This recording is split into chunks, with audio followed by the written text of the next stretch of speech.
വൈക്കത്തപ്പൻ്റെ 3000 കോടിയുടെ സ്വത്ത് അന്യാധീനപ്പെട്ടോ? വാസ്തവം എന്താണ്? വൈക്കത്തപ്പൻ്റെ 3000 കോടി ആണോ എന്ന് പോലും സംശയം തോന്നുന്ന രീതിയിലാണ് ഇപ്പോൾ സർവേ സെറ്റിൽമെൻറ്റ് രേഖകൾ പ്രകാരം നോക്കുമ്പോൾ നമുക്ക് മനസ്സിലാക്കാൻ കഴിഞ്ഞിട്ടുള്ളത്. മുഴുവൻ ഏകദേശം 6 വില്ലേജുകളുടെ ഫുൾ സെറ്റിൽമെൻറ്റ് നമ്മൾ സർവേ സെറ്റിൽമെൻറ്റ് പരിശോധിച്ചു, എടുത്തു കഴിഞ്ഞപ്പോൾ മനസ്സിലായത് 3000 കോടിയുടെ അടുത്ത് അല്ലെങ്കിൽ അതിന് മേലിൽ നിലം വകയായിട്ടും പുരയിടവുമായിട്ട് നഷ്ടപ്പെട്ടിട്ടുണ്ട്. ഇതെങ്ങനെയാണ് ശരിക്കും? വൈക്കത്ത് ക്ഷേത്രം വക ഭൂമിയാണോ? ഇത് വൈക്കം ദേവസ്വം വക ഭൂമിയാണ്.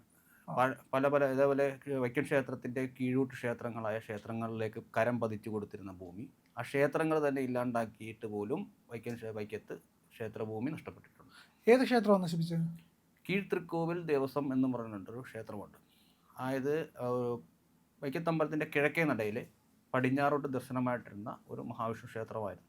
മഹാവിഷ്ണു ക്ഷേത്രം ഉദ്ദേശിക്കുന്നത് ചിലപ്പോൾ നരസിംഹസ്വാമി ക്ഷേത്രമായിരുന്നു എന്നാണ് ഞാൻ അറിഞ്ഞത്. അപ്പം ആ ക്ഷേത്രത്തിൻ്റെ 49 സെൻറ്റോളം ഭൂമി വൈക്കം ക്ഷേത്രത്തിൽ നിന്ന് കരം പതിച്ചു കൊടുത്തിട്ടുണ്ട്. ക്ഷേത്രം തനത് ഭൂമിയായി 8 സെൻറ്റ് മിസ്സിംഗ് ആണ്, ഇപ്പം സ്വകാര്യ വ്യക്തികളുടെ കയ്യിലാണ്. ആയതാണ് അതിൻ്റെ ഏറ്റവും പ്രധാനപ്പെട്ടതിലൊന്ന്.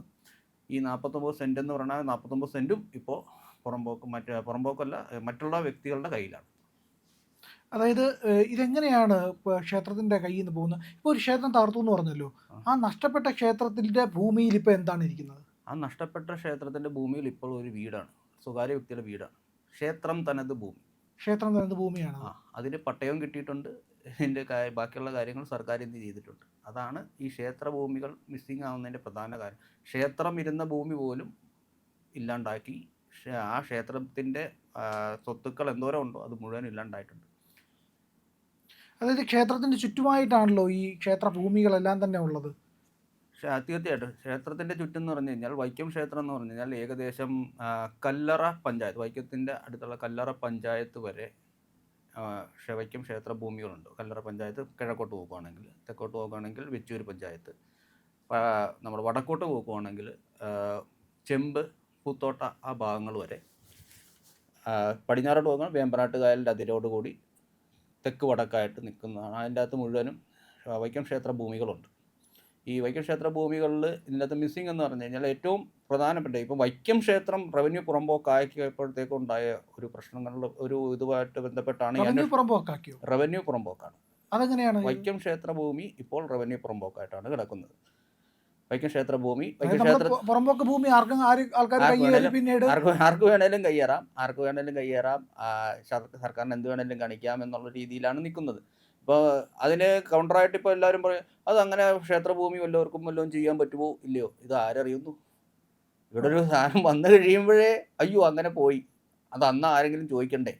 ചിലപ്പോൾ ഇന്നായിരിക്കില്ല, ഒരു 10 വർഷം 15 വർഷം കഴിയുമ്പോഴത്തേക്കും ആയിരിക്കും ഇതുമായിട്ട് ബന്ധപ്പെട്ടിട്ട് ഓരോരോ ഇത് വന്നു. കാരണം ദേവസ്വം ഭൂമി ഇല്ലാണ്ടാക്കുമ്പോൾ അതിന് ചോദ്യം ചെയ്യാൻ ആരുമില്ല. കാരണം എന്താ വെച്ചാൽ അകത്തിരിക്കുന്നതും പുറത്തിരിക്കുന്നതും ഒരാൾ തന്നെ. അകത്ത് അപ്പുറത്ത് ഇപ്പോൾ ഞാൻ പറഞ്ഞ നേരത്തെ അന്ന് ഇത് പറഞ്ഞിട്ടുണ്ടായിരുന്നു. ഈ 2023 ഡിജിറ്റൽ സർവേ നടക്കുമ്പോൾ വൈക്കത്ത് ചുമതലയിൽ ഇരുന്ന ആൾക്കാരിൽ ഒരാളെന്ന് പറഞ്ഞാൽ ബുരാരിപ്പാവു. ഈ വൈക്കം കേരളം കണ്ടതിൽ ഏറ്റവും ചർച്ച ചെയ്യപ്പെട്ട വിഷയങ്ങളിലൊന്നാണ് ശബരിമല പ്രശ്നം. അതേ വ്യക്തിയാണ് ഇവിടെ ഇരുന്നത്. അവിടെ അതേ വ്യക്തിയായിരുന്നു പുള്ളി. അതിന് മുമ്പ് വരുന്നു കാലഘട്ടങ്ങളിലൊക്കെ. ക്ഷേത്രധ്വംസകന്മാരിരിക്കുന്ന സ്ഥലമല്ലേ? ഇപ്പോഴും ഉണ്ട്, സംശയമുണ്ട്. കാരണം എന്താ വെച്ച് കഴിഞ്ഞാൽ ഇതിൻ്റെ അകത്ത് ഏറ്റവും ഭീകരമായിട്ട് തോന്നണമെന്ന് വെച്ച് കഴിഞ്ഞാൽ സ്വർണ്ണക്കൊടിമരം പ്രതിഷ്ഠ, അതിനെക്കുറിച്ച് ആരും ഇവിടെ ചർച്ച ചെയ്യുന്നില്ല. ഇതിൻ്റെ അകത്ത് കിട്ടിയത് എന്തൊക്കെ, കൊണ്ടുപോയത് എന്തൊക്കെ, ഓഡിറ്റ് റിപ്പോർട്ടുണ്ടോ, ഒരു കാര്യവും ഒരാൾക്കും അറിയാൻ പറ്റത്തില്ല. ഒരു വിവരാവകാശം വെച്ചാൽ പോലും വൈക്കം ദേവസ്ഥയിലുമായിട്ട് ബന്ധപ്പെട്ട അല്ലെങ്കിൽ തിരുവിതാംകൂർ ദേവസ്വം ബോർഡ് കമ്മീഷണർക്ക് വെച്ച് കഴിഞ്ഞാൽ പോലും ഇതിൻ്റെ ആൻസർ കിട്ടത്തില്ല. പുറകെ നടന്ന് അതായത് വൈക്കത്ത് നിന്ന് തിരുവനന്തപുരത്ത് ചെന്ന് നിൽക്കണം ഈ ഒരു വിവരാവകാശത്തിൻ്റെ. അല്ലെങ്കിൽ അത് ഇന്ന കാരണം കൊണ്ടാണ്, ഇത് കാരണമാണ്, അല്ലെങ്കിൽ കിട്ടിയില്ല. അതിപ്പോൾ കിട്ടിയില്ലെന്ന് പറയാൻ പറ്റത്തില്ല, പോസ്റ്റലായിട്ടുള്ള ബന്ധമുണ്ട്. ഇതേപോലെ അതിനെക്കുറിച്ച് ആരെങ്കിലും അന്വേഷിക്കാറുണ്ടോ? പോയത് പോയി, ഇപ്പോൾ ഉള്ളത്. അപ്പോൾ സ്വർണ്ണക്കൊടിമരം അവിടെ മുമ്പുണ്ടായിരുന്ന സ്വർണ്ണക്കൊടിമരം അല്ല, രണ്ടാമത് പുനഃപ്രതിഷ്ഠ നടന്നിട്ടുണ്ട്. 1980 കാലഘട്ടങ്ങളിലാണ് നടന്നേക്കുന്നത്. ഈ 1980 കാലഘട്ടങ്ങളിൽ അന്നത്തെ ഓഡിറ്റ് പ്രകാരമുള്ളതാണോ എന്ന് ചോദിച്ചാൽ അതിന് ആൻസർ കിട്ടത്തില്ല.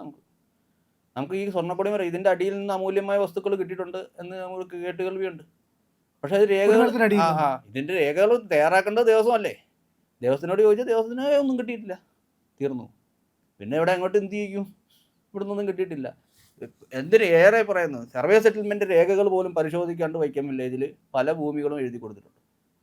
1900 ഒരു വിവരാവകാശം കിട്ടിയത് കേട്ട് കഴിഞ്ഞാൽ 1971 മുമ്പ് ഭൂമി കൈവശം ഉണ്ടെങ്കിൽ അതിന് അത് നിങ്ങളുടെ കൈവശം ഇരിക്കുന്നതിൻ്റെ ഡീറ്റെയിൽസ് ഉണ്ടെങ്കിൽ ഞാൻ ദേവസ്വം ഭൂമി പതിച്ചു തരാമെന്ന് വിവരാവകാശം എഴുതി വെച്ചിട്ടുണ്ട്. അങ്ങനെ ദേവസ്വം ഭൂമി കൊടുക്കാൻ കഴിയും? പറ്റത്തില്ല. അങ്ങനെ കൊടുക്കും? മൈനർ അല്ലേ? ദേവൻ എന്ന് പറയുന്നത് മൈനറാണ്. കോടതി പോലെ, സുപ്രീം കോടതി വരെ പറഞ്ഞിട്ടുണ്ട്, പ്രത്യേകം എഴുതി പറഞ്ഞിട്ടുള്ളതാണ് മൈനർ പ്രോപ്പർട്ടിയാണ്. ഈ മൈനർ പ്രോപ്പർട്ടി എങ്ങനെ കൊടുക്കുന്നു? സ്വന്തം ഇഷ്ടപ്രകാരം മേളിൽ നിന്ന് വിളി വന്നാൽ ഉദ്യോഗസ്ഥർ ചെയ്ത് കൊടുക്കും. അവർക്ക് വേറെ നിവൃത്തിയില്ല. ഇപ്പോൾ അഡ്മിനിസ്ട്രേറ്റീവ് ഓഫീസറായിട്ട് വരുന്ന ആൾക്കാർ, ഇപ്പോൾ വൈക്കം അമ്പലത്തിൻ്റെ അഡ്മിനിസ്ട്രേറ്റീവ് ഓഫീസറായിട്ടിരുന്ന ആൾക്കാർ എന്ന് പറഞ്ഞാൽ 1 വർഷം പോലും ഇരിക്കത്തില്ല, മാറിക്കൊണ്ടിരിക്കും. 1 വർഷം, അതായത് ഒരു ഉത്സവം കഴിഞ്ഞാൽ ഉടനെ മാറുകയാണ്. അപ്പം ഇവിടെ നടന്നേക്കണ എന്താണെന്ന്, മുൻപിരുന്ന ആൾ ചെയ്തേക്കണ എന്താണെന്ന് പൂർണ്ണമായിട്ടും നോക്കാനുള്ള സമയം പോലും കിട്ടത്തില്ല. അതായത് ഏകദേശം കോടിക്കണക്കിന് രൂപയുടെ വരുമാനം വരുന്ന ക്ഷേത്രത്തിലെ കണക്ക് പോലും, ഓഡിറ്റ് പോലും തീരുന്നതിന് മുമ്പ് ഒരു അഡ്മിനിസ്ട്രേറ്റീവ് ഓഫീസർ മാറും. പിന്നെ പുള്ളി എഴുതി കൊടുക്കുന്നത് അടുത്ത ആൾ വരുമ്പോഴത്തേക്കും നോക്കുന്നു. ശരിക്കും ഇത് ചാർജ് മുഴുവൻ നോക്കണ്ടേ? ഒരു ദേവസ്വത്തിൻ്റെ ലാൻഡ് രജിസ്റ്റർ കണ്ടാൽ നമ്മൾ തിരിച്ചു പോകും. ഒരെണ്ണം പോലും പൂർണ്ണമായിട്ടില്ല. പൂർണ്ണമായിട്ടുള്ളത് അഥവാ ഉണ്ടേ തന്നെ അത് ഒളിപ്പിച്ച് വെച്ചേക്കുക. ഞാനൊരു വൈക്കം ക്ഷേത്രവുമായിട്ട് ബന്ധപ്പെട്ട് കിടക്കുന്ന ഒരു ഭൂമിയുടെ ലാൻഡ് രജിസ്റ്റർ ഈ സർവേ നടക്കുന്ന സമയത്ത് ഞാൻ നോക്കിയിരുന്നു. കാരണം അതുമായിട്ട് ബന്ധപ്പെട്ട് വൈക്കം ക്ഷേത്രത്തിൻ്റെ വടക്കേ നടയിൽ സത്രം, പഴയ ദേവസ്വം സത്രം, അതായത് ഗേൾസ് ഹൈ സ്കൂൾ, ഇപ്പോഴത്തെ ഗേൾസ് ഹൈ സ്കൂൾ സർക്കാരിന് കൊടുത്തിരുന്ന വസ്തുവാണ്. കൊടുക്കുക. ഈ വസ്തുവിൽ ഇപ്പോൾ ഒരു റെഡ് ക്രോസ് കെട്ടുക ഉണ്ട്. അതെങ്ങനെ വരുന്നു? റെഡ് ക്രോസിൻ്റെ ഓഫീസ് വരുവാണ്. അതിന് കണക്ഷൻ കിട്ടുന്നു, അതിന് പുതിയ ആൾക്കാർ വരുന്നു, അവിടെ അവർക്ക് ലൈസൻസ് ആകുന്നു, നമ്പർ കിട്ടുന്നു, ബിൽഡിംഗ് നമ്പർ കിട്ടുന്നു. കരടയ്ക്കണ്ട, ഹോസ്പിറ്റാലിറ്റി ചോദ്യം ചെയ്യുമ്പോൾ അയ്യോ ചാരിറ്റിനെ, ആ വസ്തു അവിടെ നഷ്ടപ്പെടുവാണ്. ഒരു പുതിയൊരു ഇത് വരുക, അത് വാടകയ്ക്ക് കൊടുക്കുന്നുണ്ട്, വരുമാനം ഉണ്ടാകുന്നുണ്ട്. ആ, പക്ഷെ മുനിസിപ്പാലിറ്റിയിൽ കരടയ്ക്കുന്നില്ല, ഇതാരും ചോദിക്കണില്ല. ഈ ആധാരം ഇതിന് പ്രമാണമില്ലേ? ഇതിന് അതാണ് ഈ ഇത്രയും വർഷം ഞാൻ പ്രമാണം ഇത് ആരെങ്ങനെ ഉണ്ടാക്കുന്നതെന്ന് എനിക്ക് മനസ്സിലാകാത്തത്. ഈ പ്രമാണങ്ങൾ ഉണ്ടാക്കുന്നതെന്ന് പറഞ്ഞു കഴിഞ്ഞാൽ ഓരോ തണ്ടപ്പേര് വെച്ചും ഇവർക്ക് തണ്ടപ്പേര് പിടിച്ചു കൊടുക്കുവാണ്. ഇത് ഇത്രയും വലിയ ഒരു നമുക്ക് ശരിക്കും പറഞ്ഞാൽ ആൾക്കാരുടെ മനസ്സിൽ ഇത്രയും തെറ്റാണോ ശരിയാണോ എന്നുള്ളൊരു ചിന്താഗതി ഉണ്ടാകണം. അത്രയും പ്ലാൻഡാണ്. അത്രയും പ്ലാൻഡാണ്. വൈക്കം ക്ഷേത്ര ഭൂമിയായിട്ട് ബന്ധപ്പെട്ട് നോക്കിക്കഴിഞ്ഞാൽ നമുക്ക് അങ്ങോട്ട് പ്രവേശനം ഇല്ല എന്നുള്ളത് പറഞ്ഞതൊക്കെ വെറുതെയാണോ എന്ന് പോലും സംശയിച്ചു. അല്ല, ക്ഷേത്രത്തിൻ്റെ ദേവസ്വം ബോർഡ് ഒരു ഏറ്റവും അടിസ്ഥാനപരമായ ചോദ്യമാണ് ചോദിക്കുന്നത്. ക്ഷേത്രത്തിൻ്റെ, അതായത് ദേവസ്വം ഭൂമിയുടെ ആധാരങ്ങൾ, അതായത് ദേവസ്വം വകയായിട്ടുള്ള വസ്തുക്കൾ ഇന്ന തന്നെയാണ് എന്ന് രേഖപ്പെടുത്തിയ രജിസ്റ്ററോ ആധാരമോ എന്തെങ്കിലും ഇന്ന് ബാക്കിയുണ്ടോ? ദേവസ്വം ലാൻഡ് രജിസ്റ്ററിൻ്റെ പൊടിപ്പും തൊങ്ങലുമായിട്ടിരിക്കുന്ന കുറേ സാധനങ്ങളുണ്ട്. അതെടുത്ത് വരണമെന്ന് പറഞ്ഞു കഴിഞ്ഞാൽ പുരാവസ്തു വകുപ്പിന് പോലും നടക്കുമെന്ന് എനിക്ക് തോന്നണില്ല. ആ രീതിയിലാണ്. കാരണം ഇത് പണ്ട് രാജാവ് ഡയറക്റ്റ് കൊടുത്തിരുന്നതാണ്. രാജാവ് നേരെ കൊടുത്തിരുന്നതാണ്. ഇതിൻ്റെ അകത്തേക്ക് ഇവർക്ക് കൊടുക്കുന്നു. മറ്റേ തിരുവിതാംകൂർ ദേവസ്വം ബോർഡ് രൂപീകൃതമായ സമയത്ത് ഈ ഹാൻഡ് ഓവർ ചെയ്യുവാണ്. സംരക്ഷകരെന്ന് പറഞ്ഞോണ്ടാ, വിൽപ്പനക്കാരെന്നല്ല, സംരക്ഷകർ. അതായത് ദേവസ്വം ഭൂമി സംരക്ഷകർ എന്നാണ് ദേവസ്വം ബോർഡ്. അല്ലാണ്ട് ദേവസ്വം ബോർഡിന് ഒരു അതോറിറ്റി ഇല്ല ഇത് ക്ഷേത്രഭൂമി മറിച്ച് കൊടുക്കാനോ അതിന് NOC കൊടുക്കാനോ ഉള്ള ഇതൊന്നുമില്ല. ഹൈക്കോടതി പോലുള്ള കോടതിയിൽ നിന്ന് അനുമതി മേടിക്കൊക്കെയാണ് കാര്യങ്ങളൊക്കെ ചെയ്യാറുള്ളത്. പക്ഷേ ഇത്രയും ഭൂമിക്ക് ഇത്രയും ഹൈക്കോടതിയിൽ, ഏത് ഹൈക്കോടതിയിൽ ഇപ്പോഴുണ്ട്? ഒരു ഹൈക്കോടതിയിൽ പോലുള്ള ഒരു ഉദ്യോഗസ്ഥൻ വരുന്നു, അയാൾക്ക് ഇഷ്ടപ്പെട്ട ആൾക്ക് അയാൾക്ക് ആ ഭൂമി എഴുതി കൊടുക്കണമെന്ന് പറഞ്ഞു കഴിഞ്ഞാൽ വളരെ സിമ്പിളായിട്ട് നടക്കുന്നു. കാരണം അതിൻ്റെ ഇത്തരം തെളിവാണ് ഈ വിവരാവകാശം വെച്ച് കിട്ടിയേക്കുന്നത്. ഇതിൻ്റെ അകത്ത് ക്ഷേത്രവുമായിട്ട് ബന്ധപ്പെട്ടിട്ട് ഇവിടെ വൈക്കം ക്ഷേത്രത്തിൻ്റെ വടക്കേ നടയല്ല, ഞാൻ നേരത്തെ പറഞ്ഞു, ഗേൾസ് ഹൈ സ്കൂൾ സർക്കാർ നല്ല കാര്യം കൊടുക്കുക. പക്ഷേ ഇതിൻ്റെ അത് ചൂഷണം ചെയ്യുന്നത് ആരും ചോദിക്കുന്നില്ല. പക്ഷേ ഇതിപ്പോ വിദ്യാഭ്യാസ വകുപ്പിന്റെ കയ്യിലായോ ഈ ക്ഷേത്ര സ്കൂൾ? സർക്കാർ ഡയറക്റ്റാണ്. ദേവസ്വം ബോർഡിന്റെ അല്ല, ദേവസ്വം ബോർഡിന്റേതായിരുന്ന ഭൂമി പിന്നീട് അവിടെ സ്കൂൾ വരുന്നു, അത് സർക്കാരിന്റെ പൊതുസ്വത്തായിട്ട് മാറുന്നു. ദേവസ്വം ബോർഡിന്റെ സ്വത്തല്ല. അതിന്റെ കൂട്ടത്തിൽ വാഴ നിരയുന്ന കൂട്ടം ചീര നിരയാം എന്നുള്ള രീതിയിൽ അതിൻ്റെ അകത്തൊരു പീസ്, അതായത് രാജാവ് വന്നിരുന്ന സഞ്ചരിച്ചിരുന്ന വാഹനം പാർക്ക് ചെയ്തിരുന്ന സ്ഥലമായിരുന്നു ഇത്. നേരെ ആ കെട്ടിടം ഇടിഞ്ഞു പൊളിഞ്ഞ് ശരിക്കും സംരക്ഷിക്കപ്പെടേണ്ട കാര്യങ്ങളാണ് ചരിത്രം. കാരണം വൈക്കം എന്ന് പറയുന്നത് ചരിത്രത്തിൽ ഏറ്റവും ലോകം സംസാരിക്കുന്നതാണ്. ക്ഷേത്രപ്രവേശന വിളംബരം, വഴി നടക്കാനുള്ള അവകാശം, ഇതൊക്കെ ഈ സ്ഥലങ്ങൾ സംരക്ഷിക്കുക. അമ്മച്ചി കൊട്ടാരം, ഇതൊക്കെ സംരക്ഷിക്കണം. അമ്മച്ചി കൊട്ടാരത്തിൻ്റെ ഒരു ഭാഗമാണിത്. ആ ഭാഗത്ത് ഇപ്പോൾ റെഡ് ക്രോസിൻ്റെ ഓഫീസാണ് പറഞ്ഞത്. ഇതെങ്ങനെ വരുന്നു റെഡ് ക്രോസിന്? അതേപോലെ തന്നെ ഈ മറ്റുള്ള വസ്തുക്കളും മറ്റേ ഈ വഴിക്ക് കൊടുത്തിരുന്നത് വൈക്കം ആശുപത്രി ഒരു പാർട്ടിക്കാരും ഒരാളും സംസാരിക്കണില്ല ഇതിനെക്കുറിച്ച്. ഇത് എവിടുന്ന് കിട്ടി? ഇത് സംസാരിച്ചാൽ അവിടെ ഈ ജാതീയപരമായിട്ട് ഭിന്നിപ്പിച്ചിട്ടുണ്ട് എന്നുള്ളതിന് സംശയമാവും. അതായത് അവർക്ക് യൂട്ടിലൈസ് ചെയ്യാൻ പറ്റത്തില്ല. എന്തിന് പോട്ടെ, വൈക്കം സത്യാഗ്രഹത്തിൽ ആദ്യമായിട്ട് ഇത് ഒരു കണ്ണിന് ഇത് കിട്ടുന്നത് ആമചാടി തേവനാണ്. ആമചാടി തേവൻ എന്ന് പറഞ്ഞാൽ ഏറ്റവും ശ്രീനാരായണ ഗുരുദേവൻ അദ്ദേഹത്തെ വിളിച്ചത് തേവനല്ല ദേവനാണെന്നാണ് പറഞ്ഞത്. ഗാന്ധിജിയാണ് അദ്ദേഹത്തിന് മരുന്ന് കൊണ്ടു കൊടുത്തത്. അദ്ദേഹത്തിൻ്റെ പേരിടാൻ മേലേ വൈക്കം ആശുപത്രിക്ക്? അദ്ദേഹത്തിൻ്റെ ഇത് ഓർമ്മയ്ക്കായിട്ട് ഇതിടാൻ മേലേ? ഇതുവരെ വൈക്കത്തൊരു സ്മാരകം ഉണ്ടോ ആമചാടി തേവൻ? പുള്ളിയ സമുദായത്തിലുള്ള ആളാണ്. എന്തി വൈക്കം ഭയങ്കര ചർച്ചയായി. ഇത് രാഷ്ട്രീയപരമായിട്ട് ഇപ്പോഴും വൈക്കത്തെ ജനങ്ങളെ അങ്ങോട്ടും ഇങ്ങോട്ടും ഭിന്നിപ്പിക്കുന്നതിൻ്റെ പ്രതീകമായിട്ട് വേണം കാണാൻ. മൊത്തം എത്ര ഏക്കറാണ് ഭഗവാന്റെ സ്വത്ത് അന്യാധീനം? വൈക്കം ക്ഷേത്രം ഇരിക്കുന്നത് 11.62 ഏക്കർ. 11.62 ഏക്കർ. ഇതിൽ അവിടെ ആണ് അടുത്തതായത്. 11.62 ഏക്കറിൽ ഇപ്പം ഡിജിറ്റൽ സർവേ നടന്നു, അക്യൂറേറ്റ് ആയിട്ടുള്ളത്. അപ്പോഴും സർവേ സെറ്റിൽമെൻറ്റിൻ്റെ അകത്ത് 6.2 പറഞ്ഞതിൻ്റെ അകത്ത് വ്യത്യാസമുണ്ട്, 6.5 ആയിട്ടുണ്ട്. റവന്യൂ രേഖകൾ പ്രകാരം 11.65 ഈ 11.65 8.5 ഏക്കറാണ് ക്ഷേത്രവും കുളവും കൊട്ടാരവും കൂടെ ചേർന്ന് വരുന്നത്. ബാക്കി 3 മിസ്സിംഗ്. 3 ഏക്കർ, അതായത് 11 ഏക്കർ 3 ഏക്കർ മിസ്സിംഗ് ആണ്. 3 ഏക്കർ 8.5 ഏക്കർ കഴിഞ്ഞ് കഴിഞ്ഞാൽ പിന്നെ 3 ഏക്കർ എവിടെ നിന്ന് കിട്ടും? എവിടെ ഈ 8.5 ഏക്കർ അറിയില്ല, മറ്റുള്ളവരുടെ കയ്യിൽ. പ്രൈവറ്റ് അതായത് കൊട്ടാരത്തിന് 33 സെന്റ് സെറ്റിൽമെന്റ് കൃത്യമായിട്ട് എഴുതിയിട്ടുണ്ട്. അമ്മച്ചി കൊട്ടാരത്തിന് ഈ ഇപ്പോഴത്തെ രാജാവ് താമസിച്ചിരുന്ന കൊട്ടാരവും അസിസ്റ്റന്റ് കമ്മീഷണർ ഓഫീസും കൂടെ ഉള്ളത് ഒരിത്. അത് രണ്ടും സെപ്പറേറ്റ് ആയിട്ട് കാണിച്ചിട്ടുണ്ട്. ഈ രാജാവ് താമസിച്ചിരുന്ന കൊട്ടാരത്തിന്റെ മുമ്പിലാണ് ഏറ്റവും വീതി കൂടിയ വഴിയുള്ളത്. വൈക്കത്തെ ഏറ്റവും കൂടുതൽ വീതിയുള്ള വഴിയാണ് ഇത് കൊട്ടാരത്തിൻ്റെ. കാരണം എഴുന്നള്ളത്ത് വന്ന് നിൽക്കുന്ന സ്ഥലമാണ്. അതിൻ്റെ ഇപ്പുറത്ത് അതിൻ്റെ ഓപ്പോസിറ്റ് ആയിട്ട് അമ്മച്ചി കൊട്ടാരം വരുന്നു. ഇപ്പോൾ PWDയുടെ ഓഫീസായിട്ട് വരുന്നു. അത് 33 സെന്റ് ഉണ്ട്. പക്ഷേ ഇതുവരെ ഡിജിറ്റൽ സർവേയിൽ അത് പ്രത്യേകം അളന്നിട്ടില്ല. ഒറ്റ പ്രോപ്പർട്ടി ആയിട്ട് അളക്കും. അപ്പോൾ കുറവുണ്ടെങ്കിലും കൂടുതലുണ്ടെങ്കിലും ഇവർക്ക് ബാക്കി അഡ്ജസ്റ്റ് ചെയ്താൽ മതി എന്നുള്ള രീതിയിലാണ് ഇപ്പോൾ ഡിജിറ്റൽ സർവേ പോകും. ഈ ഇതിൻ്റെ അകത്ത് വടക്കേ നടയിൽ നിന്ന് കാടിയോട ഏറ്റവും പ്രശസ്തമായ ഈ കഴിഞ്ഞ ദിവസം ഈ കാടിയോടയുടെ ഒരു കാര്യം കൂടെ പറയാം. പിന്നെ ഈ കാടിയോട എന്ന് പറയുന്നത് ഇതിൻ്റെ അതിരാണ്. വൈക്കം വില്ലേജിൻ്റെ നടുവിലെ വില്ലേജിൻ്റെ അതിരാണ്. ഈ നടുവിലെ വില്ലേജിൻ്റെ അതിരായിട്ടുള്ള കാടിയോട വരെ വഴിയില്ലായിരുന്നു. അതാണ് വഴി നടക്കാനുള്ള അവകാശത്തിന് വേണ്ടി അന്ന് പുതിയ വഴി വെട്ടിക്കൊടുക്കുകയാണ് ചെയ്തത്. വഴി ഉണ്ടാക്കി കൊടുക്കുകയാണ്. അതായത് ക്ഷേത്രഭൂമിയുടെ അകത്തുകൂടെ തന്നെ വഴി. ഈ വീതി കൂടിയ ഈ ഭാഗത്ത് ആ വസ്തുവും വൈക്കം വില്ലേജിൽ കിടക്കുന്ന 194 സർവേ നമ്പറിൽ വരുന്ന വസ്തുവിൽ നിന്ന് പ്രത്യേകം വഴി കൊടുത്തിട്ടുണ്ടെന്ന് സർവേ സെറ്റിൽമെൻറ്റിൻ്റെ അതുണ്ട്. ഈ ഭൂമികളെല്ലാം കൂടെ കൂട്ടിയിട്ട് ലാസ്റ്റ് വന്നേക്കണത് 1.29 ഏക്കർ വഴിയാണെന്ന് പറഞ്ഞു കാണി.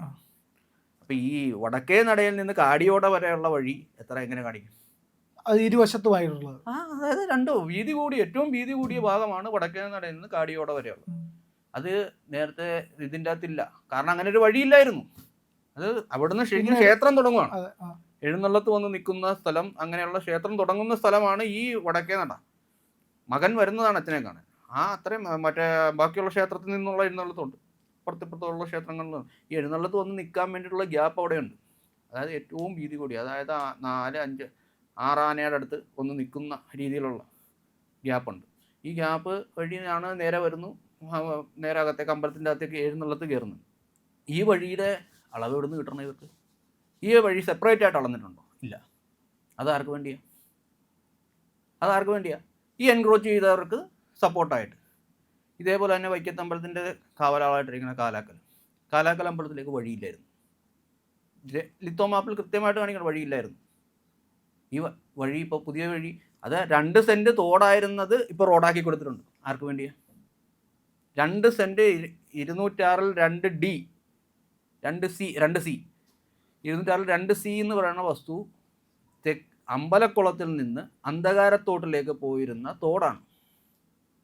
ഈ തോട് ഇപ്പം ഇല്ല. അപ്പം പുതിയൊരു വഴി വരുന്നു. ഈ കിഴക്കുന്ന് പടിഞ്ഞാറോട്ട് പോയിരുന്ന തോട് ഇപ്പോൾ തെക്കുന്ന് വടക്കോട്ടുള്ള റോഡായി. ആർക്കും ഒന്നും മിണ്ടാനില്ല. അതെങ്ങനെയാണ് മാറണേ? ഇത് തോട് റോഡാവുക. എന്നാൽ അതുവഴിയാണ് റോഡെങ്കിൽ ശരി, ആ പോയ പോക്കിലാണ്. ഇപ്പോഴും ഉണ്ട് തോട്, ഇപ്പോഴും ഉണ്ട് അതിൻ്റെ ബാക്കി അവിടെ. അപ്പോഴും എന്നിട്ട് അതുപോലും നോക്കണില്ല ഇവർ. അതുപോലും നോക്കാണ്ട് വരുന്നു, കമ്പ് കുത്തുന്നു, നേരെ ഡിജിറ്റൽ സർവേ ആണെന്ന് പറയും. ആക്യുറേറ്റ് ആണെന്ന് പറയുന്നത്. അതെങ്ങനെ ആക്യുറേറ്റ് ആണ്? വൈക്കത്തമ്പലത്തിൻ്റെ കിഴക്ക് ഭാഗം കിഴക്കും പടിഞ്ഞാറും തെക്കും വടക്കും 4 കലുങ്കുണ്ട്. ഈ 4 കലുങ്കിനുള്ള പല പ്രോപ്പർട്ടിയും ഇപ്പോഴും എൻക്രോച്ച് ചെയ്തേക്കും. സ്വകാര്യ വ്യക്തികളുടെ സ്വകാര്യ കയ്യിലാണ്. വ്യക്തികളുടെ കയ്യിലാണ്. ഇതൊക്കെ ഇപ്പൊ കൃത്യമായിട്ട് അനുഭവം വസ്തുക്കൾ പോലും അനുഭവം ദേവസ്വം അനുഭവം ദൈനംദിനമായിട്ട് ക്ഷേത്രത്തിന്റെ കൈവശം ഇരിക്കേണ്ട, അതായത് അവർ അന്നത്തെ ക്ഷേത്ര കാര്യങ്ങൾ ചെയ്യാൻ വേണ്ടി വരുന്നവർക്ക് കൊടുക്കുന്ന ഒരിതാണ് അനുഭവം വസ്തു. വസ്തു. അതെ. ഈ വസ്തു ഇല്ലിപ്പം. ഇതെങ്ങനെ പോകുന്നു? ഇത് ആരാ ചോദിക്കാനും പറയാനും ആരുമില്ല. അപ്പൊ ഇതിൽ എന്തെങ്കിലും കേസ് എടുത്തിട്ടുണ്ടോ? ഇതിപ്പോൾ ഞങ്ങൾ കേസ് ഫയൽ ചെയ്തിട്ടുണ്ട്. ഇതുമായിട്ട് ബന്ധപ്പെട്ടിട്ട് ഹൈക്കോടതിയിൽ കേസ് ഫയൽ ചെയ്തിട്ടുണ്ട്. അതുമായിട്ട് ബന്ധപ്പെട്ട് നമ്മൾ ഇപ്പം ഇപ്പം ജൂൺ മാസത്തിൽ മുന്നേ അങ്ങ് വിളിച്ചു. ശരിക്കും വിവരാവകാശ പ്രവർത്തകനാണ്? അല്ല, വിവരാവകാശ പ്രവർത്തനമല്ല, ഞാനൊരു ക്ഷേത്രത്തിന്റെ ഉപദേശക സമിതി സെക്രട്ടറി ആയിരുന്നു. ഉപദേശക സമിതി സെക്രട്ടറി. ഏത് ക്ഷേത്രമാണ്? വൈക്കത്തപ്പന്റെ കാവലാളായിട്ടിരിക്കുന്ന, അതായത് തെക്കൻ കാശിയുടെ കാവലാളായിട്ടുള്ള കാലാക്ക വല്യച്ഛന്റെ അവിടെ ഉപദേശക സമിതി സെക്രട്ടറി ആയിരുന്നു. ഈ സെക്രട്ടറി ആയിട്ടിരിക്കുന്ന കാലഘട്ടത്തിലാണ് 2023 ഈ ഡിജിറ്റൽ സർവേ നടന്നത്. ഡിജിറ്റൽ സർവേ നടന്ന വഴി കൃത്യമായിട്ട് നമ്മൾ നോക്കി ഇതിൻ്റെ പാരലായിട്ട് ഇതിങ്ങനെ നമ്മൾ പല രീതിയിലും സോഷ്യൽ മീഡിയ വഴിയും ന്യൂസ് വഴിയും ഇങ്ങനെ കണ്ടുകൊണ്ടിരുന്നുണ്ട്. ഇത് പുറമ്പോക്കാക്കുന്ന ഒരു പ്രവണത കാണുന്നുണ്ട്. ഇത് എനിക്ക് തോന്നുന്നത് ഈ ഹൈവേ ആയിട്ട് ബന്ധപ്പെട്ട് എന്തോ നാഷണൽ ഹൈവേ ആയിട്ട് ബന്ധപ്പെട്ട് അങ്ങനെ ഒന്നു ക്ഷേത്ര സംരക്ഷണ സമിതിയുടെ അവർ കോഴിക്കോട് ഒരു ഓഫീസ് ഉണ്ടല്ലോ, ആ ഓഫീസിൽ അവരുടെ ഇത് വന്നിട്ടുണ്ടായിരുന്നു, ഒരു നോട്ടീസ് അവർ ഫോർവേഡ് ചെയ്തിട്ടുണ്ടായിരുന്നു. അത് പ്രകാരം നോക്കുമ്പോൾ ഇങ്ങനെ പുറമ്പോക്കാക്കിയിടുന്നുണ്ട്, അത് നോക്കണം, ഉപദേശ സമിതി അംഗങ്ങളുണ്ടെങ്കിൽ അല്ലെങ്കിൽ ക്ഷേത്രത്തിന്റെ ഭാരവാഹികൾ ആരെങ്കിലും ഉണ്ടെങ്കിൽ അവർ ശ്രദ്ധിക്കണം എന്നൊക്കെ പറഞ്ഞ ഒരു നോട്ടീസ് ഉണ്ട്. അത് കണ്ടതോടുകൂടിയാണ് നമ്മൾ ഇത് ചെയ്യുന്നത്. നമ്മൾ ഇതിന്റെ ഡീറ്റെയിൽസ് തപ്പി. ഇത് പുറമ്പോക്കാണ്. അതായത് വൈക്കം ക്ഷേത്രം വേറെ ഈ പത്മനാഭസ്വാമി ക്ഷേത്രത്തിനോളം തുല്യമായിട്ട് നിൽക്കുന്ന വൈക്കം ക്ഷേത്രം. ഈ ക്ഷേത്രം തന്നെ പുറമ്പോക്ക, റവന്യൂ പുറമ്പോക്ക്. ഇനിയിപ്പോ പയ്യ അത് കഴിഞ്ഞിട്ട് ഞങ്ങൾ പുറമ്പോക്ക റവന്യൂ എന്ന് മാറ്റിത്തരും, പിന്നെയും പുറമ്പോക്ക. അത് ആരുടെയാണ് ഏത് പുറമ്പോക്കാണ്, എന്ത് പുറമ്പോക്കാണെന്ന് ആരും പറയത്തില്ല. ദേവസ്വം പുറമ്പോക്കെന്നല്ല, റവന്യൂ പുറമ്പോക്കാണ്. റവന്യൂ പുറമ്പോക്ക്. അപ്പൊ ഭഗവാനെ അന്യാധീനപ്പെടുത്താൻ വേണ്ടിയിട്ട് കൃത്യമായി ഗൂഢമായ ലക്ഷ്യത്തോടു കൂടി ഒരു നീക്കം നടക്കുന്നുണ്ട്. തീർച്ചയായിട്ടും ഈ ആചാരങ്ങളുമായിട്ട് ബന്ധപ്പെട്ടിട്ട് ഇവിടെ സംസാരിക്കുമ്പോൾ ആദ്യം തന്നെ ജാതി ഏറ്റവും കൂടുതൽ വരുന്നതാ. അവിടെ ഈ വൈക്കവുമായിട്ട് ബന്ധപ്പെട്ട് നിൽക്കുന്ന ആൾക്കാരുടെ പോലും അറിയാൻ പാടില്ലാത്ത പല കാര്യങ്ങളോടെ ഉണ്ടാവും. ക്ഷേത്രത്തിന്റെ ആചാരങ്ങൾക്ക് പോകണ്ട, ശരിക്കും എല്ലാവർക്കും അവകാശമുള്ളതല്ലേ? എല്ലാവരും വേണം. ഞാൻ ഒരു കാര്യം ഒറ്റ കാര്യം എടുത്തു ചോദിക്കണുള്ളൂ. ഈ ക്ഷേത്രപ്രവേശന വിളംബരം നടക്കുന്നതിന് മുമ്പും 1924 മുമ്പും ക്ഷേത്രത്തിൽ നേദ്യം കൊടുത്തിരുന്ന ചോറുണ്ടാക്കിയിരുന്നാരാ? ഈ അരി ഈ നെല്ലെവിടുന്നാ വന്നോണ്ടിരുന്നത്? അത് ചിന്തിക്കത്തില്ല. അത് ചിന്തിച്ചാൽ അവിടെ തീർന്നു. പോരാത്തിന് ശിവൻ പരമശിവനായിട്ടിരിക്കണം, വിശ്വനാഥനായിട്ടായിരിക്കണേ.